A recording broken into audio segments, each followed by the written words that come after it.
Take off your shoes, don't dirty the floors. This isn't your barn. My daughter's voice was sharp, dismissive, like I was some delivery guy who'd tracked mud through her perfect foyer. She stood there, arms crossed, waiting for me to obey, while her friends watched from the living room. I looked at her for a long moment. This girl I'd raised, sacrificed for, loved unconditionally. Now speaking to me like I was nothing.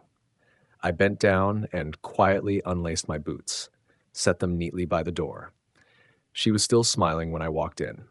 That didn't last long. Before we continue, please subscribe to stay updated on our latest stories and feel free to share your thoughts in the comments. The car doors slammed shut in unison, echoing off the pristine driveway. I hefted the bags from the trunk, expensive wine, gourmet cheese, flowers for the new house, everything I'd carefully selected for my daughter's special day. Dad, let me help you with those. She appeared at my side, reaching for one of the bags.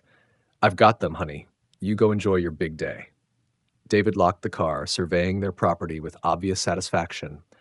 Their friends emerged from their vehicles, chatting excitedly about the house, the neighborhood, the accomplishment. As we walked toward the entrance, I couldn't help but offer some observations. Beautiful house, though you might want to consider getting some motion sensor lights for the walkway. Security is important in neighborhoods like this. My daughter glanced at David. A quick look I almost missed. We have a security system, Dad, she said. It's all handled. Of course, but exterior lighting is different. I could install some for you next weekend, no problem. We're good. David's voice was polite but firm. We've got a contractor for that stuff. I nodded, shifting the bags as we reached the front door. Their friends clustered around, admiring the landscaping, the architectural details. The craftsmanship on this brickwork is impressive, I said, running my hand along the wall. Though those oak trees are going to need trimming in a few years. Gets expensive if you let them overgrow near the power lines. Dad, my daughter's tone had shifted slightly. We know. Right, of course. Just thinking ahead. I tried to laugh it off. You know, this reminds me of when we looked at that house on Maple Street. Remember? You were maybe 12, and you said, Dad, could you maybe not with the childhood stories today? She glanced toward her friends, embarrassment flickering across her face. These are my colleagues. The words stung. Oh, sure. Sorry. David was already unlocking the door, and everyone moved toward the entrance. I handed the bags to my daughter. Here, take these. I forgot something in the car. What did you forget? She asked, but there was impatience in her voice now. Just a little something extra. Won't be a minute. As I turned to head back, I heard her mutter to David, just loud enough for me to catch. He always has to make everything about him, doesn't he? The words hit like a physical blow. I kept walking toward the car, my chest tight, trying to process what I'd just heard. My own daughter, talking about me like I was some burden, some embarrassment she had to manage in front of her new life. I reached into the car and grabbed the small, wrapped box from the glove compartment, a vintage compass I'd found at an antique shop. Something meaningful, something that spoke to new beginnings and finding your way. I'd been so excited to give it to her. Now it felt heavy in my hands. When I turned back toward the house, I could see them all through the open doorway. Animated conversation, laughter, glasses already being filled. My daughter stood in the center of it all, radiant and confident, completely in her element. I walked back across the driveway, box in hand, watching this tableau of her success, her real life, the life where I apparently didn't quite fit. As I reached the threshold, she turned and saw me approaching. Take off your shoes, don't dirty the floors. This isn't your barn. The words hung in the air like a challenge. I stood there, small wrapped box in my hand, looking at my daughter. This woman I'd raised, sacrificed for, loved without condition. She stared back at me with arms crossed, waiting for compliance. I blinked. Then I chuckled, a soft, genuinely amused sound that seemed to surprise everyone, including myself. Well, I said, setting the box down carefully and reaching for my laces, that's an interesting way to welcome your father. I pulled off one boot, then the other, taking my time. Tell me, sweetheart, since when do you talk to me like I'm some stranger tracking mud through your life? Her jaw tightened. Dad, I just asked you to take off your shoes. It's not a big deal. You're right. I straightened up in my socks, boots neatly placed by the door. It's not about the shoes at all, is it? I looked around the pristine foyer, then back at her. Because I seem to remember you living in that barn for 25 years. Remember that little place where we saved every penny together so you could afford a house like this? The room went dead silent. Her friends studied their hands, their phones, anything but us. You're being dramatic, she said, but her voice had an edge now. And for the record, I didn't have a choice about where to live back then. I was a kid. But this is my house now, with my rules. You made me follow your rules when I lived under your roof, so now you can follow mine. Fair enough, I nodded slowly. Your house, your rules. I can respect that. I gestured around the foyer at her friends, still in their shoes, still standing comfortably on her pristine floors. But I'm curious, do these rules apply to everyone, or just to me? She followed my gaze, and I watched her face change as she realized what I was pointing out. David in his expensive loafers, her friends in their designer heels and dress shoes, all standing on the same floor as she just declared off limits to my boots. That's different, she said, but the certainty was wavering. Different how? I kept my voice calm, genuinely curious. Help me understand the logic here. Color rose in her cheeks. They're guests. And what am I? The silence stretched out, uncomfortable and telling. One of her friends, tall guy with expensive glasses, cleared his throat. Maybe we should all just... I'm sorry. I turned to him with a polite smile. I don't think we've been properly introduced, but this is a family conversation, and unless you're planning to help with the dishes later, I'd suggest you find something useful to do. I gestured toward the kitchen counter. Maybe slice that cheese we brought? The man's mouth opened, then closed. He looked to my daughter for rescue, but she was staring at me like she'd never seen me before. David stepped forward, hands raised in a peacekeeping gesture. Hey, let's all just take a breath here. This is supposed to be a celebration. You're absolutely right, David. I nodded at my son-in-law. This should be a celebration. I looked back at my daughter, still standing in her heels on those precious floors.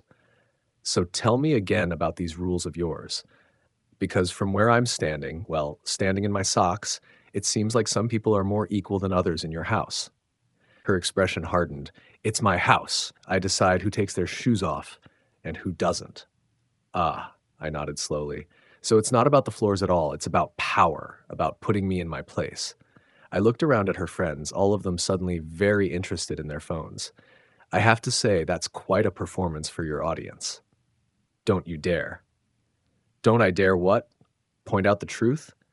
I picked up the small box from where I'd set it down. You know what? You're right. It is your house, and you've made your position very clear. The tension hung in the air like smoke. Her friends exchanged glances. David cleared his throat, and somewhere in the distance, I could hear the hum of their expensive refrigerator. I looked around at the beautiful space, at the people who belonged here, at my daughter who was still staring at me with defiant eyes.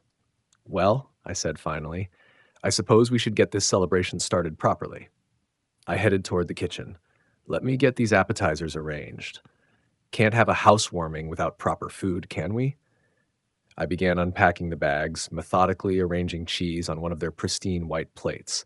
The silence from the foyer stretched behind me like a held breath, broken only by the soft murmur of uncomfortable conversations trying to restart. Oh, this looks incredible! I turned to find one of their friends, a woman with perfectly styled blonde hair, approaching the kitchen island with determined cheerfulness. Her smile was bright, practiced, the kind you use to paper over awkward moments at corporate events. Thank you, I said, unwrapping the imported brie. I thought they deserved the best for their big day. Absolutely, and what a gorgeous kitchen to serve it in. She gestured around expansively, and I could see the relief in her eyes at having found safe conversational territory. The renovation must have cost a fortune. I glanced at the gleaming appliances, the marble countertops, the custom cabinetry, all of it beautiful, all of it expensive. Oh, I'm sure it did. Though you know what they say about investment pieces. Sometimes you get what you pay for, sometimes you just pay for the brand name. The woman laughed nervously. Another friend joined us, drink in hand, eager to escape whatever tension still lingered in the other room. Dad makes the best cheese boards, my daughter's voice came from behind me. I could hear the forced lightness, the attempt to reclaim normal family dynamics. He's very particular about presentation. Attention to detail, I agreed, arranging crackers with deliberate precision. You learn that when you spend years making sure every dollar counts. I opened the wine, a bottle that had cost me half a day's wages. This refrigerator is impressive, by the way. Sub-Zero, right? Top of the line. It was David's splurge, my daughter said, moving to stand beside the island. I could feel her watching my hands as I worked. Smart investment, I nodded, pouring wine into their crystal glasses. Though, I have to say, for what these units cost, you'd think the ice maker would be quieter. Sounds like it's struggling a bit. Might need the filters checked. Common issue with this model. The blonde woman looked confused. It sounds fine to me. Give it 6 months, I said with a gentle chuckle. Background noise becomes white noise until something's actually wrong. Then you notice. I handed her a glass. But hey, that's what warranties are for, right? Assuming they registered it properly. My daughter's jaw tightened almost imperceptibly. David appeared in the doorway, drawn by the sound of normal conversation, relief evident on his face. Dad was just admiring your appliances, she said, and there was an edge underneath the words that only I would catch. The whole kitchen is beautiful, I continued, running my hand along the marble. Carrara marble, isn't it? Classic choice. Though I hope they sealed it properly, this grade can stain if you're not careful with acidic foods. I gestured at the wine, or red wine spills. The contractor assured us, David started. Oh, I'm sure he did, I interrupted gently. They always do. It's just that some of these installation crews, well, I shrugged. You hope they take the same care with details that you would in your own home. Another couple had drifted into the kitchen now, drawn by the promise of food and wine and normal conversation. The space was filling with people desperate to pretend the last 10 minutes hadn't happened. The cabinets are gorgeous too, one of them offered. Custom? Semi-custom, my daughter said quickly. From a showroom downtown. Ah, yes, I can tell. I opened another bottle, the cork coming free with a soft pop. Good quality hardware, though I noticed the door on that corner cabinet, I pointed, sits just slightly off square, probably settled during install. Nothing major, just one of those things you learn to live with. The kitchen had gone quiet again, but this was a different kind of quiet. Not the shocked silence of our earlier confrontation, but the careful quiet of people beginning to understand that something else entirely was happening here. My daughter was staring at me now, her eyes bright with barely contained frustration. She understood exactly what I was doing, methodically cataloging flaws, questioning choices, undermining the perfection she wanted to project, all while smiling and serving wine to her guests. Dad, she said, her voice carefully controlled at, maybe you could tell everyone about that compass you brought? Of course, I said, pulling the small box from my pocket. Though first, let me finish getting everyone fed. That's what matters most, isn't it? Taking care of people? I met her eyes across the marble island, and in that moment, we both knew this was far from over. I pulled the small box from my pocket and set it on the marble counter, the gesture drawing everyone's attention away from their wine glasses. The wrapping paper was simple, understated, nothing like the elaborate bows and designer bags that seemed to fill every corner of their new life. "What's this?" the blonde woman asked, leaning forward with renewed interest. "A little housewarming gift," I said, watching Emily's face as she reluctantly approached. "Go ahead, open it." She unwrapped it carefully, almost reluctantly, and lifted the antique compass from its nest of tissue paper. The brass caught the kitchen lights, warm and worn from decades of use. "It's beautiful," David said, genuinely impressed. "Is it functional?" "Completely." I took it gently from Emily's hands, showing how the needle swung true. Belonged to a ship captain, according to the antique dealer. Guided him through some rough waters over the years. I looked at Emily. "I thought it was perfect for this moment in your lives. New house, new beginning, finding your true direction." The guests murmured appreciation, but I could see Emily's jaw tighten as she understood there was more to this gift than sentiment. "The thing about a compass," I continued, turning it over in my hands, "is that it only works when you remember where you came from. True north never changes, no matter how far you travel or how fancy your new coordinates get." "That's very thoughtful, Dad."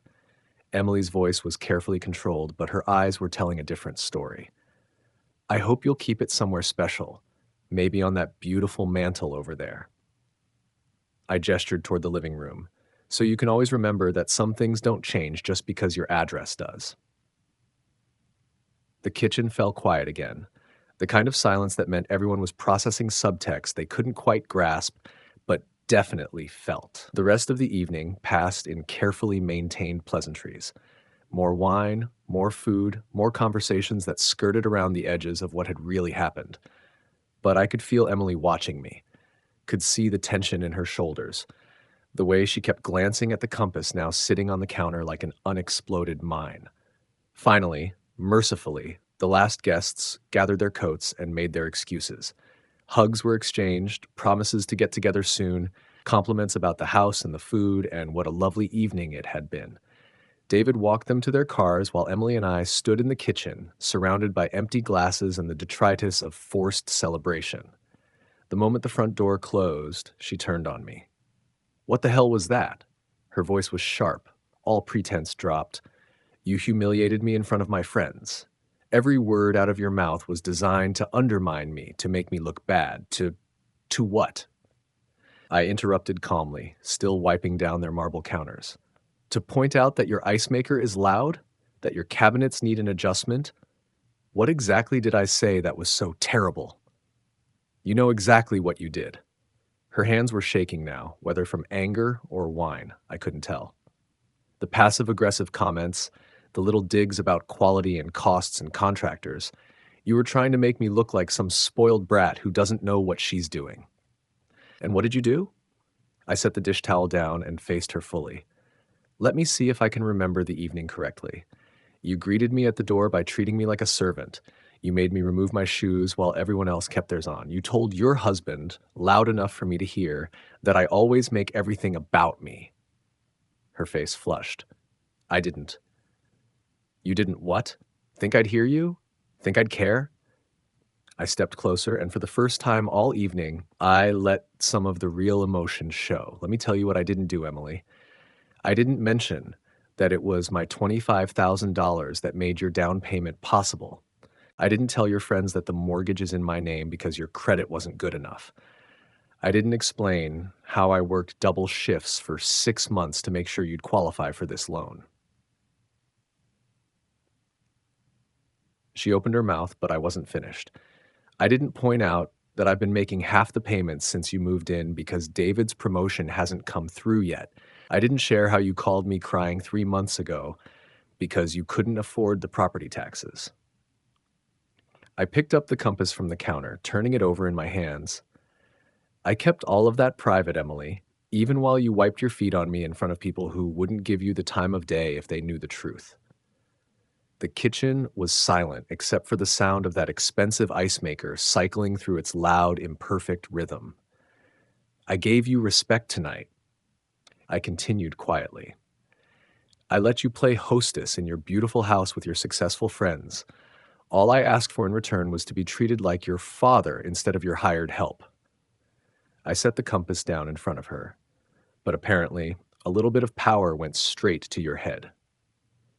Emily stared at the compass, then at me, and I could see her mind working, trying to find a way to regain the high ground she'd thought she held. The balance of power had shifted, and we both knew it. For a moment, Emily just stared at me, the weight of financial reality settling over her perfect kitchen like a heavy blanket. Then something snapped. "You think you can hold that over me forever?" Her voice rose, shrill and desperate. "You think because you gave me money, you own me? That you can humiliate me in my own house and I should just take it?" "Emily, no." She slammed her hand on the marble counter, making the wine glasses jump. "I'm done with this guilt trip bullshit. You were supposed to help me. You're my father. That's what fathers do. They sacrifice for their children. You don't get credit for doing what you were supposed to do." I watched her unraveling, this woman who'd been so composed and controlled in front of her friends. The mask was coming off completely now. "And the money?" She laughed, but it was an ugly sound. "Please. You act like you handed me $25,000 in cash. It was your house, your equity. Money you never would have had if you hadn't gotten lucky with that dump of a property. You didn't sacrifice anything. You just moved paper around." Emily, that's not. It's not what? Not true? You want to talk about truth? Her eyes were bright with something dangerous now. The truth is, you're a mediocre contractor who peaked 20 years ago. The truth is, you needed to feel important, needed to be the big hero daddy, so you stuck your nose into our business. And now you think that gives you the right to come into my home and... What's going on in here? David's voice cut through her tirade. He stood in the doorway, keys still in his hand, looking between us with growing alarm. The last guests must have taken longer to leave than I'd thought. Nothing, Emily said quickly, but her face was flushed, her voice still pitched too high. Dad was just leaving. Actually, I wasn't. I kept my voice calm, watching David process the tension in the room. We were discussing some financial arrangements. Financial arrangements? David looked confused. What financial arrangements? Emily shot me a warning look, but I was past caring about her comfort now. The mortgage payments I've been making, I said simply. The ones that have kept you current for the past 6 months. David's face went white. What mortgage payments? Don't, Emily hissed. Don't you dare. But I could see the understanding dawning in David's eyes as he looked from me to his wife, pieces clicking into place. Emily, David said slowly, what is he talking about? It doesn't matter, she whirled on him, fury redirected. It doesn't matter because it's your fault he has any power over us at all. You're the one who can't handle your responsibilities. You're the one who promised me we could afford this place and then couldn't deliver. David stepped back as if she'd slapped him. Emily, no, I'm tired of making excuses for you. I'm tired of calling my father behind your back because you can't step up and be a man. I'm tired of pretending everything's fine when you're the reason we're in this mess. The kitchen fell silent except for her ragged breathing. David stood frozen, and I could see the exact moment his world shifted when he realized the woman he'd married was capable of this level of cruelty. Emily, he said quietly, that's enough. Enough? She laughed again, that same ugly sound. Oh, now you want to be the man of the house? Now you want to stand up? Where was this when we needed the mortgage payments? Where was this when... Stop. David's voice was firm now, and I saw something in his face that reminded me why I'd liked him when they first started dating. Just stop. But Emily was past listening. She turned back to me, eyes blazing. You want to know what I think? I think you should leave. This is my house, and I want you out. And if you don't like it, maybe you should think about whether you really want to be part of this family anymore. The threat hung in the air between us. She was trying to use the ultimate weapon, cutting me off from her, from any future grandchildren, from the life I'd helped build.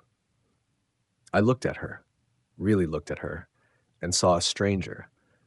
Not the little girl who used to fall asleep in my lap, not the young woman I'd been so proud to walk down the aisle, just someone who'd gotten drunk on a small taste of power and forgotten where she came from. You know what, Emily? I picked up the compass from the counter, turning it over in my hands one last time. I think you're right. Maybe I should think about whether I want to be part of this family. I looked at David, who was staring at his wife like he'd never seen her before. I don't know how you want to handle this, David, but I know how I'm going to handle it. I'm done making those mortgage payments. I'm done being treated like the help in a house I made possible. When the bank calls asking where the money is, you two can figure it out yourselves. I set the compass down on the counter with a soft click. Good luck finding your direction without it. 3 days. That's how long it took. I was in my workshop, my barn, as Emily had so charmingly called it, when I heard the familiar sound of her BMW pulling into my gravel driveway. The engine cut off abruptly, followed by the sharp slam of car doors. Through the dusty window, I watched them approach. Emily marching ahead with that familiar, determined stride, her designer heels clicking against concrete like gunshots. David trailed behind, his shoulders hunched, looking like a man walking to his execution. The bank had started calling on Tuesday morning. First, just a polite inquiry about the late payment. By Tuesday afternoon, it was 3 calls. Wednesday brought the mortgage company, their automated system cheerfully reminding them about missed payments and potential fees. By Thursday morning, their perfect little world was already showing the first hairline cracks. I didn't bother rushing to the door. Just kept working on the old oak cabinet I was refinishing. A piece I'd found at an estate sale, solid wood from an era when things were built to last. The irony wasn't lost on me. My hands moved steadily with the sandpaper, following the grain, as Emily's sharp knocking escalated to full-blown pounding. "I know you're in there." Her voice carried through the thin walls of my modest home, pitched high with panic and fury. "Open this damn door. We need to talk." The sound of her cursing, something she'd never done as a child, made me pause. I set down the sandpaper, brushing the dust from my hands, and walked slowly through the house I'd built with my own labor 30 years ago. The house where she'd taken her first steps, spoken her first words, cried over her first broken heart. The house that had apparently become nothing more than a barn the moment she found something shinier. I opened the door to find her red-faced and trembling, her carefully styled hair slightly disheveled, her makeup smudged around her eyes. Behind her, David stood with his hands shoved deep in his pockets, unable to meet my gaze.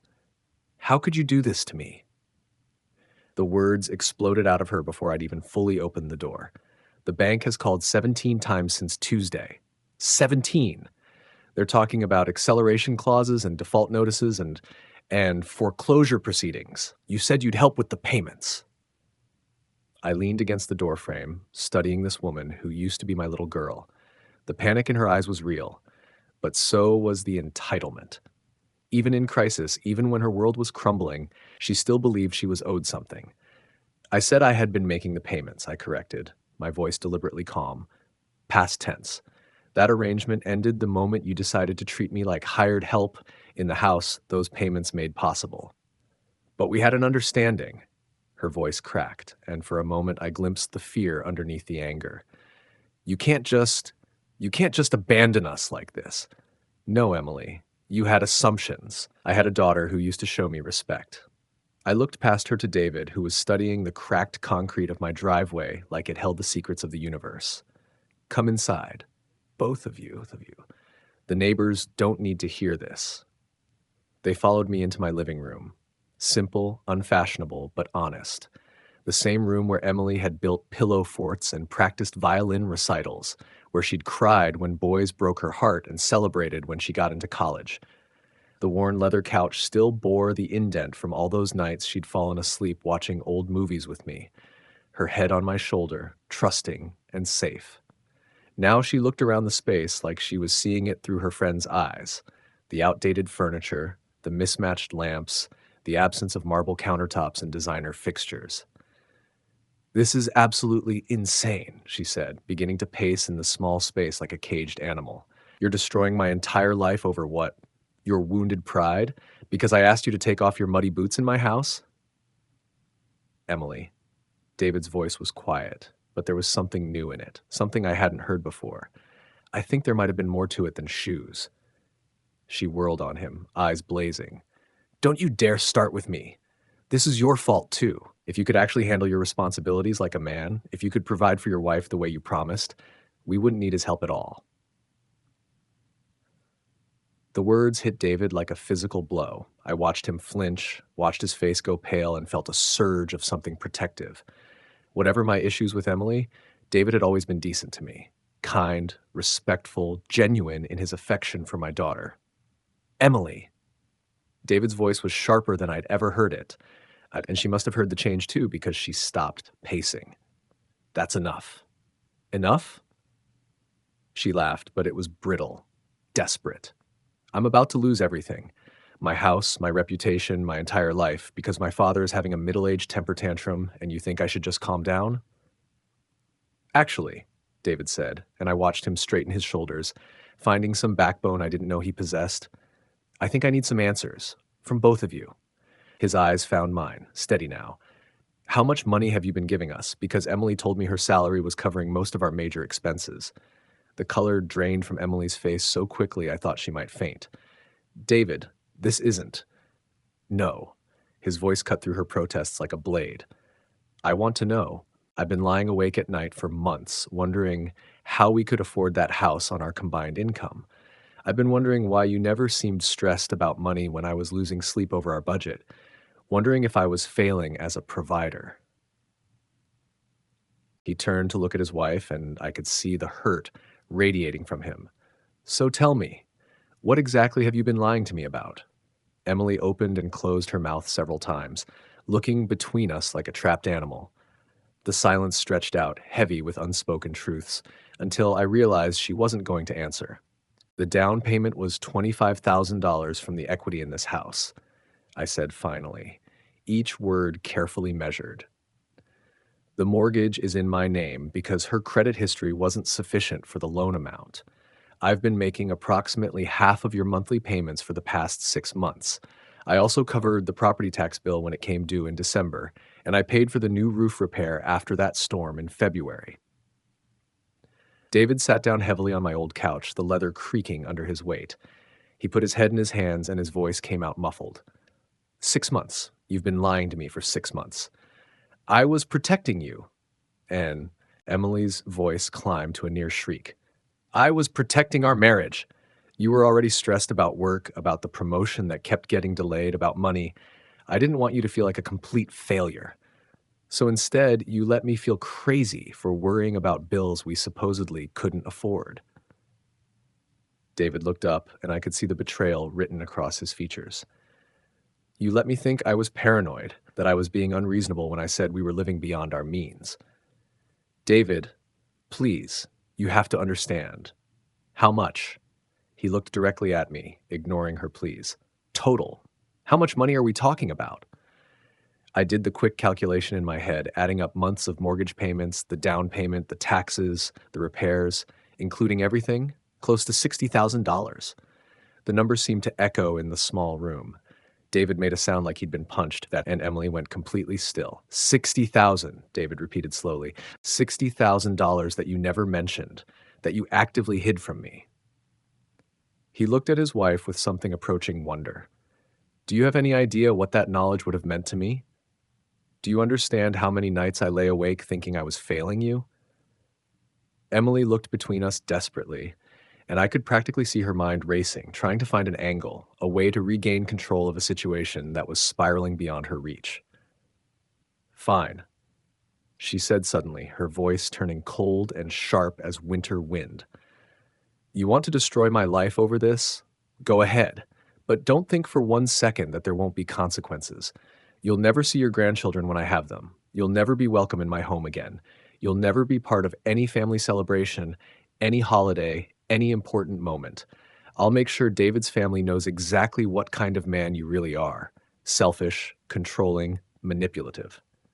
The threats hung in the air like poison, each word carefully chosen to inflict maximum damage. This was my daughter wielding the ultimate weapons: isolation, shame, the severing of family bonds. But before I could respond, David stood up slowly, his face harder than I'd ever seen it. Emily, stop talking. Right now. Don't tell me to stop. He needs to understand what he's throwing away. He's choosing his precious ego over his own family. He's choosing his dignity over being used, David said quietly, but with absolute certainty. And after everything I've heard today, I don't blame him. Emily stared at her husband like he'd sprouted a second head. You're taking his side? After everything we've built together, after all our plans, you're going to side with him? I'm trying to understand how my wife has been systematically lying to me for months while her father drained his retirement savings to keep us afloat. David's voice was steady now, resolved. And I'm trying to understand why she thinks threatening him with the very grandchildren his money helped make possible is somehow the moral high ground. I never asked him to. Yes, you did, I said, speaking for the first time in several minutes. My voice was calm, almost gentle. Maybe not in so many words, but you asked. Every time you called crying about money, every time you mentioned how tight things were, every time you let me believe that helping you was what a good father does. I stood up, moving to the window that looked out on my small, tidy yard. I thought I was supporting my daughter through a difficult time. I didn't realize I was enabling her to manipulate both of us. That's not what I was doing. But even as she said it, I could hear the uncertainty creeping into her voice. Then what would you call it? I turned back to face her. You let David think you were financially stable while secretly depending on me. You let me think you were grateful for my help while treating me like an embarrassment in front of your friends. You played us against each other. keeping secrets from both sides, while benefiting from our separate contributions. The room fell silent, except for the steady tick of the old mantel clock my father had given me when I bought this house. Emily looked around the space, really looked at it, and I wondered if she was remembering the life we'd shared here. The Christmas mornings, the birthday parties, the quiet evenings when it had just been the two of us against the world. I never meant for it to be, she started, but the words died in her throat. Yes, you did, I said, not unkindly. You meant every word you said and every choice you made. The only question now is, what happens next? David was staring at his wife with an expression I recognized all too well. It was the same look I'd worn 3 nights ago in their kitchen. The moment when you realize the person you love has become someone you don't know at all. Emily, he said, his voice barely above a whisper. Who are you? Because the woman I married wouldn't have done any of this. Emily opened her mouth, closed it, then opened it again. For the first time in years, I watched my daughter struggle to find words. The woman who had always had an answer for everything, who had always known exactly how to turn any situation to her advantage, stood speechless in my modest living room. She started, then stopped. Her eyes darted around the room, taking in the worn furniture, the simple decorations, the evidence of a life lived without pretense. I'm your wife, she said finally, but even she seemed to hear how hollow it sounded. David shook his head slowly. No. The woman I married wouldn't have lied to me for months, wouldn't have manipulated her own father, wouldn't have threatened to keep children away from their grandfather as punishment. He stood up, moving toward the door. I need some time to think. David, wait. Emily reached for him, but he was already walking away. I'll be at my brother's, he called back without turning around. When you figure out who you really are, let me know. The front door closed with a quiet click that seemed to echo through the house. Emily and I stood there in the sudden silence, and I realized this was the first time we'd been truly alone together in years. Dad, she whispered, and for just a moment she sounded like the little girl who used to run to me when storms scared her. I didn't mean for any of this to happen. I looked at her, really looked at her, and tried to see past the anger and manipulation to find some trace of the daughter I'd raised. What did you mean for Emily? She slumped into my old armchair, suddenly looking older than her 32 years. I wanted to feel successful, important, like I'd made it, you know? She gestured weakly around the room. I didn't want to end up back here in this little house living a small life. And what's wrong with a small life? I asked gently. What's wrong with honest work, with paying your own bills, with treating people with respect? Nothing's wrong with it, she said quickly. For some people, but I wanted more. I deserved more. There it was, the heart of it all. The belief that she was entitled to more than she'd earned, that wanting something badly enough meant she should have it regardless of the cost to others. I sat down across from her, in the same chair where I'd read her bedtime stories, where I'd helped her with homework, where I'd listened to her dreams and fears for 25 years. You know what I think you deserved, Emily? I said quietly, you deserved parents who taught you that respect goes both ways. You deserve to learn early that love doesn't mean accepting mistreatment. You deserve to understand that character matters more than marble countertops. She looked up at me, tears starting to form in her eyes. Are you saying you failed me? I'm saying we both did. I leaned back, feeling suddenly tired. I failed you by making it too easy to take me for granted, and you failed yourself by choosing comfort over character. Emily wiped her eyes with the back of her hand, smearing her makeup. So what happens now? I picked up the compass from where it sat on my coffee table, watching the needle settle on true north. Now you get to decide who you really want to be, and I get to decide how much disrespect I'm willing to accept in the name of family. Dad, I love you, Emily. I will always love you. I met her eyes, and for the first time in this whole ordeal, I felt completely at peace. But I won't be treated like hired help in a life I helped make possible. If you can't show me basic respect, then we don't have a relationship worth preserving. She stood up slowly, and I could see her processing the reality of consequences. For perhaps the first time in her adult life, her actions had led to genuine loss with no easy way back. The compass, she said, looking at it in my hands. You said it was about finding true direction. It is. What's yours? I smiled, and it felt genuine for the first time in weeks. North. Always north. Toward truth, toward dignity, toward relationships built on mutual respect. I held the compass out to her. The question is, what's yours? She stared at it for a long moment, then shook her head. I don't know yet. Then you have some work to do. After she left, I sat in my quiet house and realized something important. I felt lighter than I had in years. The constant weight of walking on eggshells, of managing someone else's emotions, of accepting disrespect in the name of peace. It was gone.